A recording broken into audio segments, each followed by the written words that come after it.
Hi there! Welcome to my weekly Wednesday Facebook Live. I'm Julie DiMatteo from thepaperpixie.com. I'm an independent Stampin' Up! Demonstrator in the U.S.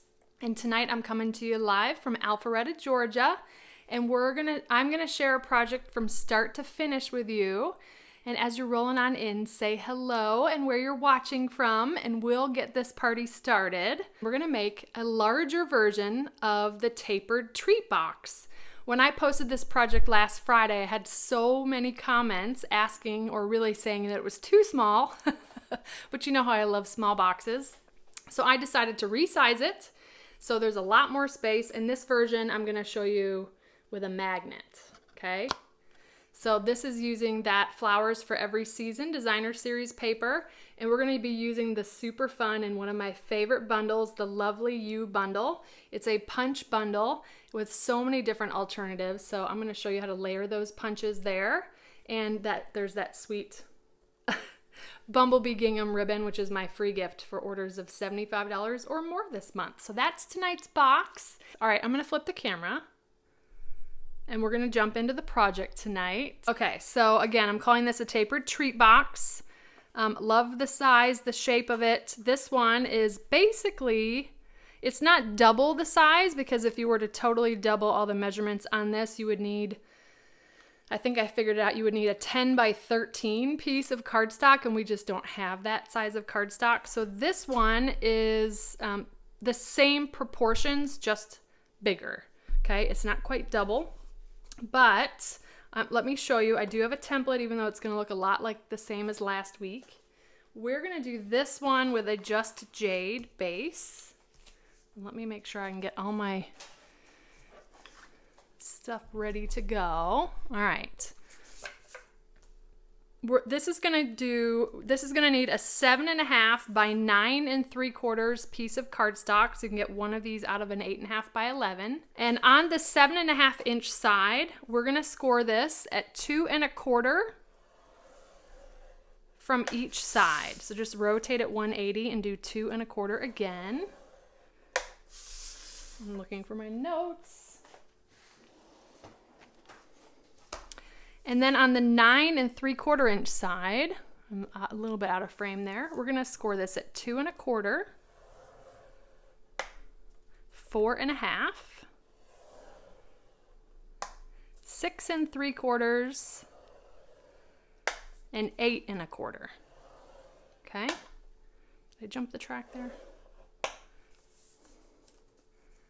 And then I'm going to make a tick mark at 3 3/8, and I just take the ball tip of my stylus and just press down where the paper meets the top of the Simply Scored. So 3 3/8, then flip your cardstock and 3 3/8 again. That's just gonna help us, there's a little tick mark right there. That's gonna help us with our diagonal score lines.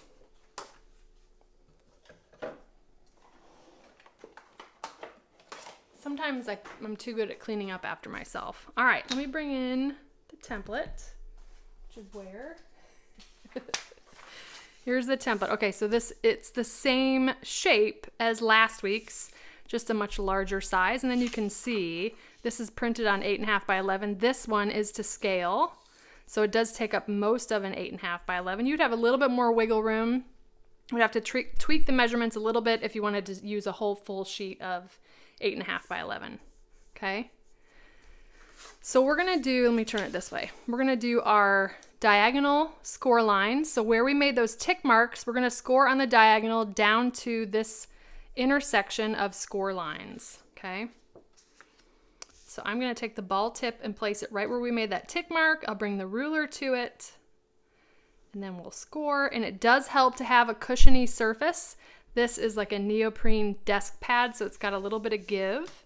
Our Stampin' Pierce mat works great for this as well, which you won't see in the annual catalog, but they did decide to bring it back, which is awesome. I don't believe that it's available again because they had chosen to retire it and they're just trying to get stock again. But it will be back if you don't have one.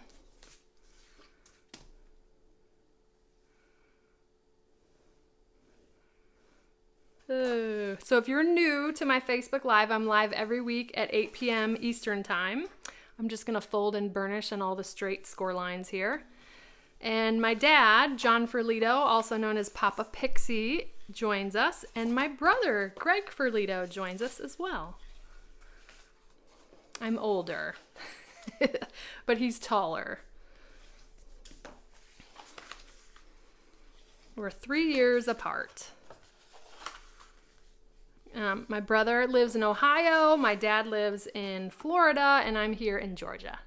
But I was born and raised in Chagrin Falls, Ohio. All right, so we folded and burnished on all the score lines. I've got my cardstock in portrait mode. The top section is the 1.5 inch section. The bottom section is the 2 1/4. And I am going to bring in my paper snips. And we're gonna cut up the vertical score lines, stopping at the first horizontal score line, and I'm cutting just inside that score line. So I think you can see the score lines left on the outside section. I'll do the same thing, but opposite here. Okay, score line on that opposite section. I'm gonna rotate it 180. And I'm going to cut up both vertical score lines, this time stopping at the third horizontal score line. And again, I'm doing the same thing, cutting just inside the score line as best as I can. It's a long way to cut with your paper snips, this larger size. So feel free to use bigger scissors or your paper trimmer if you'd rather. Okay, so we've gone up those up to the third horizontal score line. Now again, I like to bring in my paper trimmer for this part. That's not my paper trimmer. This is my paper trimmer. All right, so I'm gonna fold, I've got this in landscape mode. I'm gonna fold this middle section that we don't wanna cut out of the way. And I'm gonna line up the folded edge here at the second line from the left of the cutting groove. That's just a little 1/2 inch mark. So then that way we're left with just 1/2 inch tabs there. I'm going to turn it 180 and do the same thing. So fold this middle section that we don't want to cut out of the way. This fold line we're going to line up to the second line from the cutting groove. Again, that's about 1/2 inch. You can always eyeball this as well, but that's kind of what we're going to end up with. Okay. So I'm going to come in and notch these little 1/2 inch tabs. Again, the rule of thumb is any pieces of cardstock they're going to fold into the box, you want to notch the ends. I like to fold that piece out of the way, and then we'll just come in and notch. I love this Just Jade color. Well, I love all the in colors. And I don't know if you've seen, but there's new in color grid paper, which I haven't ordered yet, but I am tempted. And we'll do the same thing on the opposite side. That's how that is looking right now. We're getting real close to being like our template. I know it's taking up the whole screen here. I'm going to come in and round these top 2 corners here using the detailed trio punch.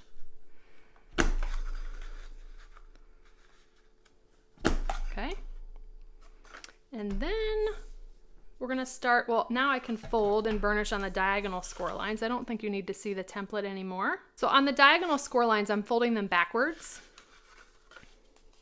And you really could have scored on either side of the cardstock, but we can burnish them now after we've cut, because now we can just fold them and have no problems there, okay?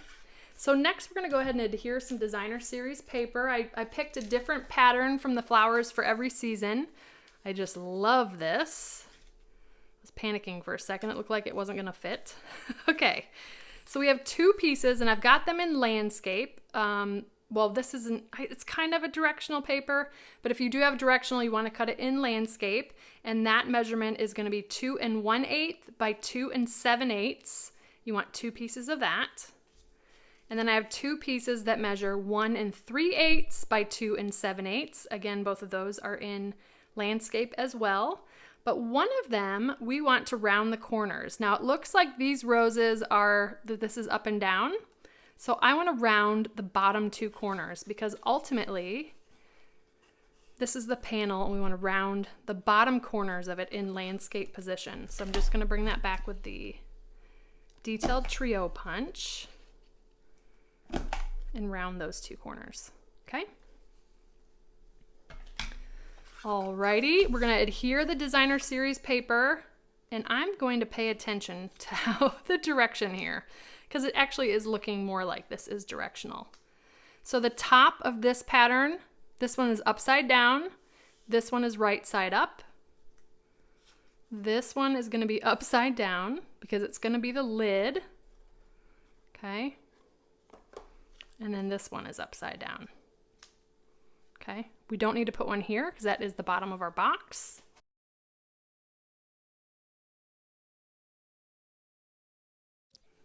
Now this was the part that I have not figured out ahead of time because I added the magnet after the fact.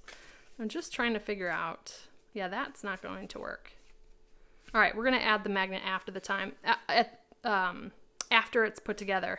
So because the sides are gusseted here, it's not as easy as folding flat to have the magnets line up. So I'll just show you how to do it otherwise.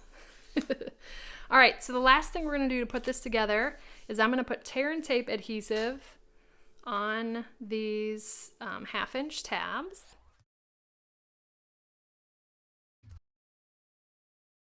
All right, so I've just removed the backing from that tear and tape.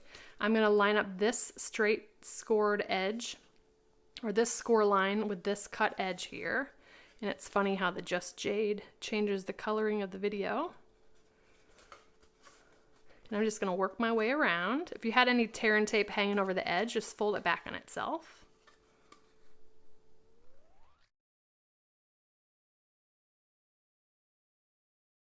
All right, so that is how it goes together. And I love the way this tapered treat box works because the top is kind of it's a plateaued top. I don't know a better way to say that, but it doesn't make this pinch all the way in. So you can get some good size of things in there. A handful of candies, handmade things. I know you'll figure out some cute ideas. All right, so there's that. Let's go ahead and do the magnet. Did I leave? Okay, let's see.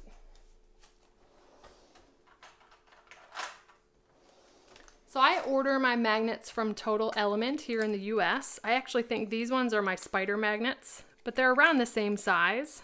Spider Magnets is a UK company, but I'm grabbing two. These are the neodymium magnets. I'm gonna separate them because they're super strong.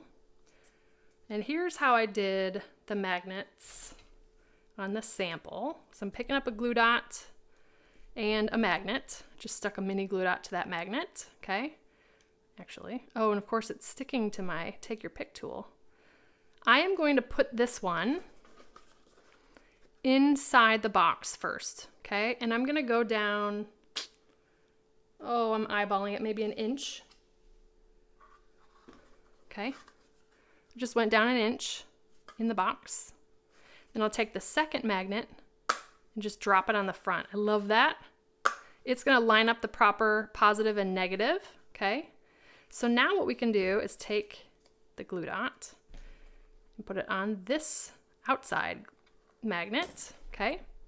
And then we're gonna take our time, but line this up when we close the lid. Okay, I've got my thumb and middle finger just making sure that that is lined up from left to right, that I've got it pushed all the way up here before I press it down to pick up that magnet, okay? Now I'll just press that into place, make sure that's got a good hold. Love that. And you could hide this behind the designer series paper if you wanted to. I don't even fuss with that, but be careful with little children. I don't use magnets very often because of my kiddos, but you could use a Velcro dot. The other cool thing, and I think I can probably show you this. I don't know. I'm going to show you on the sample, the smaller sample. This one I made, I did not put designer series paper on the flap, but it tucks in and holds itself closed perfectly. You can do the exact same thing with this size box. It'll hold itself together. So options, I love options. Let me now show you how I set up the punch. So I've got two pieces of cardstock here. We've got Misty Moonlight, and this piece I cut to just a hair less than an inch. So 1 inch by 2 3/4. And the reason why I do just a hair is so that it'll fit in the tray, no problem, okay? And then this one is just a hair less than 3/4 by 2 5/8. So it is only, it looks different. It's only 1/8 of an inch in length shorter than the Misty Moonlight, but you'll see the way it layers. Now I'm gonna punch this first and then we'll stamp. Let's do the Misty Moonlight first. So feeding that in the tray. Now you'll notice with this, and I've noticed this, that the 1 inch tray, so this has trays for 1, 3/4, and 1/2 of an inch. You'll see that this is actually hitting, I don't know if you can see from the side, it's actually hitting the punch. So you kind of have to scoop it under. And it's just the 1 inch one. You're gonna push it all the way in, but here's my tip with this punch. Flip it over and just make sure that you've got your cardstock centered on those edges. Okay, and then you can punch. I'll do the same thing on the opposite side. Again, see, I think you can tell that it's not quite lined up. You can come in with your take your pick tool if you need to kind of move things around. It's really not that fussy. It looks fussy, but it's not. But look at that edge. So there's 2 different edges on this punch. And you're gonna get 3 different styles based on how wide of cardstock you put in there. Love this. Let's see. Then this is our little 3/4 of an inch. Now that one slides in no problem. It's at like the right depth. But again, this is tiny. So I'm just coming behind, kind of have my finger here holding it in place. And I'll just come in with my take your pick tool and shift it slightly. Punch. But the options are endless with this punch. I love it. And we've got a new one coming in the Holiday Mini. Just a different style. So you'll see that Friday night. So look. Now, all right, so we're gonna stamp this. I'm gonna do the sentiment, "You're my person." I love the sentiments. This is the Lovely You stamp set. But you've got "You're my person," "Wildly grateful," "Heartfelt," "Just because," "Smile." These will all work with this box. Lots of great sentiments. Some of these will be too big for the sentiment or for the piece of Whisper White. But I'm gonna do "You're my person" in Magenta Madness, okay? All right, now this is a cling, so I can't see through, so we're just gonna hope and pray that I'm gonna get it somewhat centered. Nope. All right, so here's the other cool thing is paper is double-sided for a reason. So we're just gonna flip it over. I need to have a little bit cockeyed. There we go. All right. Liquid glue. I did the same thing on the sample. I had to stamp it twice. That's why paper's double-sided, folks. Yes, you can absolutely make this into a purse. That's right. Real easy with a handle. Great idea. Okay. Then I'm just going to actually glue this to the box. I don't think it needs the dimension, but you can certainly add it with dimensionals.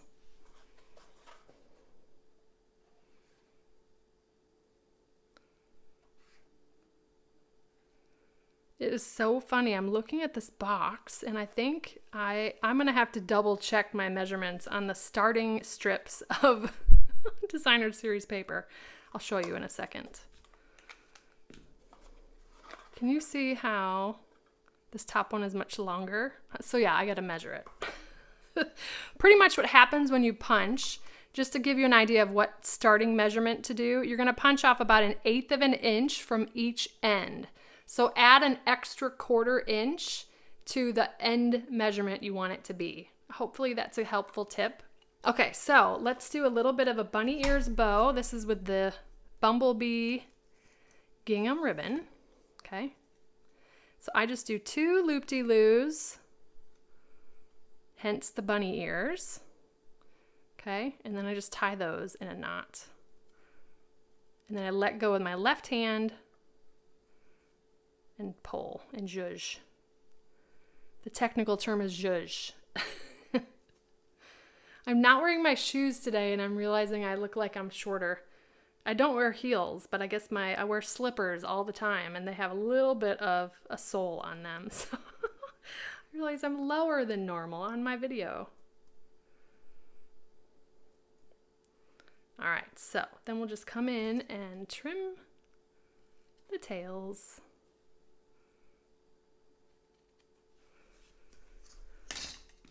Pick up a glue dot.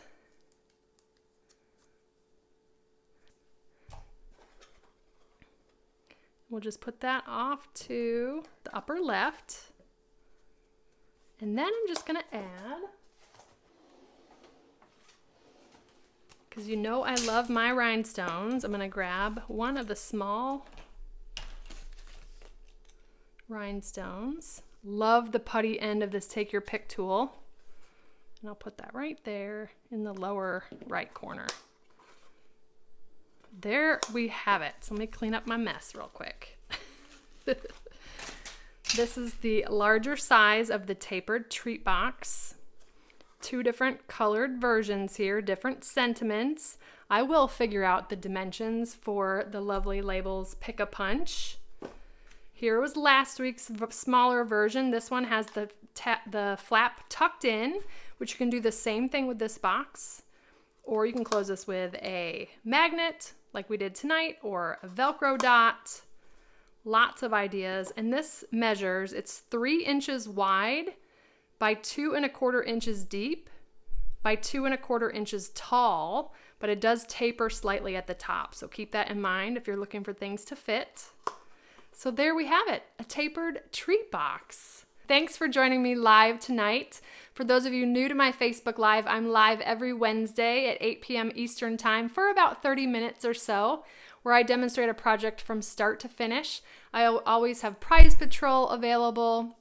And if you're not already working with a demonstrator, I'd love to be your demonstrator. And if you'd like a complimentary copy of one of our catalogs, feel free to reach out to me. Thanks, everybody. Take care. Bye.